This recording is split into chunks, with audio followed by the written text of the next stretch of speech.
Question number 40। Angel का नियम अध्ययन करने में सहायता करता है। किसके अध्ययन करने में सहायता करता है? पहला है उपभोग का पैटर्न, दूसरा उत्पादन प्रक्रिया, तीसरा औद्योगिक विकास या जनसंख्या वृद्धि। तो इनका नियम ही लॉ ऑफ कंजप्शन है। उपभोग के पैटर्न मतलब कैसे कौन खर्च करता है, उपभोग मतलब क्या, व्यय करना है ना, आवश्यकताओं को पूरा करने के लिए जो हमने व्यय कर दिया वही उपभोग है। तो बेसिकली आप इतना ध्यान रखिएगा, ठीक है, आप इतना ध्यान रखिएगा कि इन्होंने क्या किया है, उपभोग का पैटर्न बताया कि हम कैसे कैसे उपभोग कर रहे हैं अपने टोटल इनकम का। आपका 40 आंसर क्या हो गया, ए हो गया। आगे चलते हैं 41। बचत सार्थक तब होता है जब, बताइए अगर मान लीजिए आपने बचत की और अगर आप मनी मैनेजमेंट कर रहे हैं तो 110% आपको बचत करना ही होगा, क्योंकि बिना बचत के तो भाई आकस्मिक आवश्यकताएं, भविष्य की आवश्यकताएं, बड़ी आवश्यकताएं ये पूरी नहीं हो पाएंगी, है ना।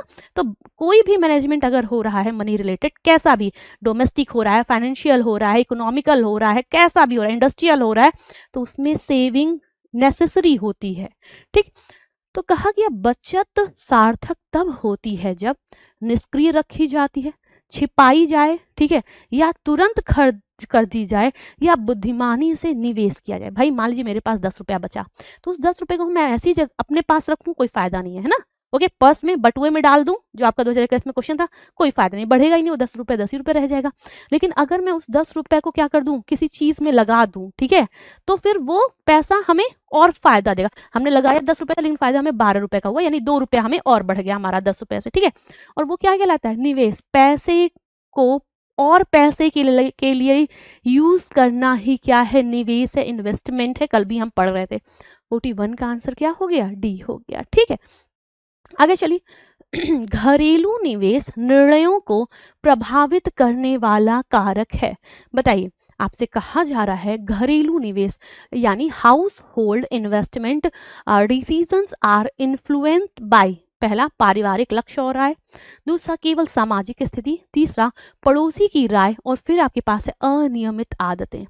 अगर हम लोग क्या कर रहे हैं, निवेश करना चाहते हैं, ठीक है, तो हम वो जो निवेश करने का हमारा डिसीजन होगा वो किस फैक्टर पर प्रभावित होगा, आप तुरंत बताएंगे। हमारा पारिवारिक गोल क्या है और हमारी इनकम क्या है। भाई हम निवेश करने के लिए हमें पहले पैसा तो चाहिए, हमारे पास पैसा बचेगा, बचत होगी तब तो हम इन्वेस्ट करेंगे। वर्तमान आवश्यकताएं नहीं पूरी हो रही हैं, है ना, और फिर हम निवेश कहाँ से कर दें।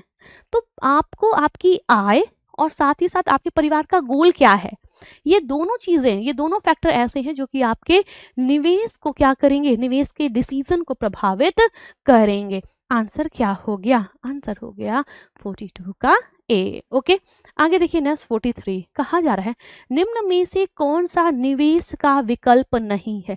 बताइए कौन सा निवेश का विकल्प नहीं है।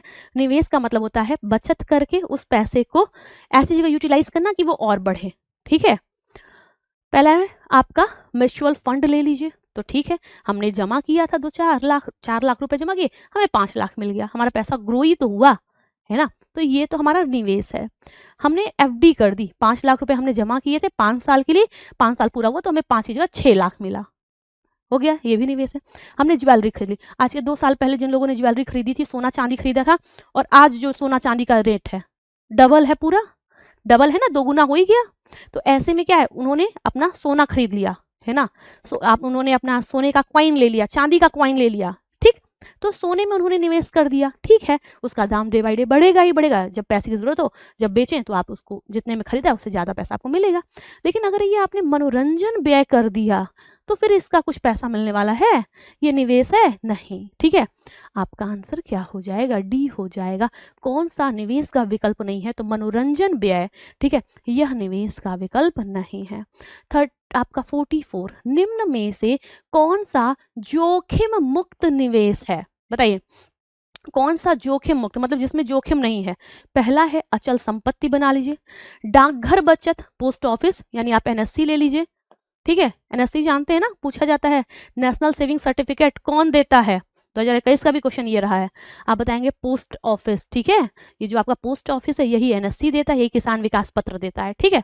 ओके, तो कहा गया कि कौन सा जोखिम मुक्त है। आपके पास है अचल संपत्ति, डाकघर बचत, शेयर में आप लगा दिए तो शेयर तो जोखिम वाला, ये तो हम पढ़ते ही हैं, और फिर आपके पास है म्यूचुअल फंड। आपको बताना है कौन सा जोखिम मुक्त है। क्वेश्चन नंबर 44 का आंसर करना है। आप आंसर क्या करेंगे, आप पोस्ट ऑफिस में डालिए, वो आपका जोखिम मुक्त निवेश है, ठीक है। ओके, क्लियर, आंसर हमारा क्या हो गया, बी हो गया। आगे बढ़ते हैं। 45 कहा गया पारिवारिक संसाधन प्रबंधन में बचत को माना जाता है। बताइए, पारिवारिक संसाधन प्रबंधन यानी in family resource management saving is considered as, पहला है भविष्य का संसाधन आप इसे कहेंगी, या आप इसे वर्तमान व्यय कहेंगी, या आप निश्चित देनदारी कहेंगी, बर्बादी कहेंगे। तो ये भविष्य का संसाधन है, हम बचाते ही क्यों हैं, भविष्य के लिए, आकस्मिक आवश्यकताओं के लिए, है ना, तो ये भविष्य का संसाधन है, ठीक है। 45 का आंसर हमारा ए हो गया। 46 देखिए, निम्न में से कौन सा उत्पादक निवेश का उदाहरण है। बताइए, which of the following is an example of productive investment. सोना खरीदना, प्रोडक्टिव मतलब हमने पैसा लगाया है और वहां से हमें कुछ मिल रहा है, ठीक है, उत्पादन हो रहा है। दूसरा, व्यवसाय के लिए सिलाई मशीन खरीदना, यात्रा पे खर्च करना और कपड़े खरीदना। उत्पादक प्रोडक्टिव मतलब अब हम वहां पे प्रोडक्ट हमारा बनेगा, ठीक है। ओके, तो आंसर क्या हो जाएगा, व्यवसाय के लिए सिलाई मशीन खरीदना, ठीक है, ये एक प्रोडक्टिव इन्वेस्टमेंट है। 46 का आंसर हमारा क्या हो गया, हमारा बी हो गया, ठीक है। ओके, मेरी बात क्लियर हो रही होगी, आप समझ पा रहे होंगे क्वेश्चंस को, ठीक। चलिए आगे देखते हैं।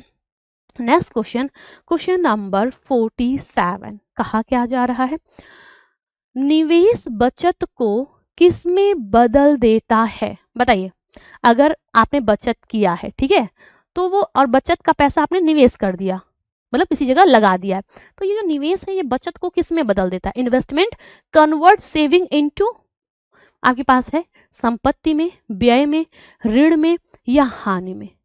आप बताइए भाई, व्यय थोड़ी है ये, हमने खर्च नहीं किया है, ना ही तो हमने ऋण लिया, ना ये हमारा लॉस है, ये हम अपनी संपत्ति बना रहे हैं, एसेट्स हैं हमारे, ठीक है। आंसर हमारा 47 का क्या हो जाएगा, ए हो जाएगा, हमने एसेट्स अपना रख लिया, ठीक। आगे बढ़ते हैं। 48, निवेश का अर्थ है, जल्दी से आंसर करिए, निवेश का अर्थ है विलासिता के लिए खर्च करना।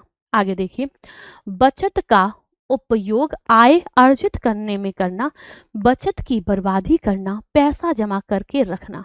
निवेश का मतलब क्या है, तो जो आपने बचत की है उस बचत का उपयोग आय अर्जित करने में करना, पैसे से पैसा बनाना। आंसर आपका बी हो जाएगा, ठीक है। 48 का आंसर हमारा बी हो गया। आगे बढ़िए, 49 का डिस्कशन करते हैं। 49 कहा जा रहा है, निम्न में से कौन सामूहिक बचत साधन है। बताइए, कहा जा रहा है निम्न में से कौन सा सामूहिक बचत साधन है, जल्दी से आंसर करिए। पहला है स्वयं सहायता समूह। अरे अभी देखिए, आज जब हम लोग पढ़ रहे थे दोपहर में, तो हम लोगों ने स्वयं सहायता समूह के बारे में बात की थी, और हम लोगों ने महिला सशक्तिकरण और उद्यमिता, एंटरप्रेन्योरशिप के चैप्टर में हमने पढ़ा था। सबसे पहले तो आप ही मुझे याद बता दीजिए, सबसे पहली महिला उद्यमिता यानी कि फर्स्ट वुमेन एंटरप्रेन्योर कौन है, ठीक है, और जिसकी कंपनी का नाम क्या है, बायोकॉन है, जो कि एक दवा बनाने की कंपनी है, ठीक है, जिसके बारे में आज दोपहर में हम लोग चर्चा कर रहे थे। जल्दी से बताइए, ठीक है। और दूसरा एग्जाम्पल जो हम लोगों ने देखा था, कौन सा, ये सेल्फ हेल्प ग्रुप्स का, जो कि एक संगठित प्रयास था, लिज्जत पापड़ देखा था, वो गुजरात की, याद है,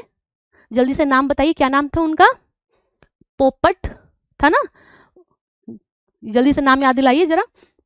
हाँ, तो कहा गया निम्न में से कौन सा सामूहिक बचत साधन है। पहला स्वयं सहायता समूह, दूसरा पारिवारिक बचत, व्यक्तिगत आभूषण या दैनिक व्यय, तो स्वयं सहायता समूह, ठीक है।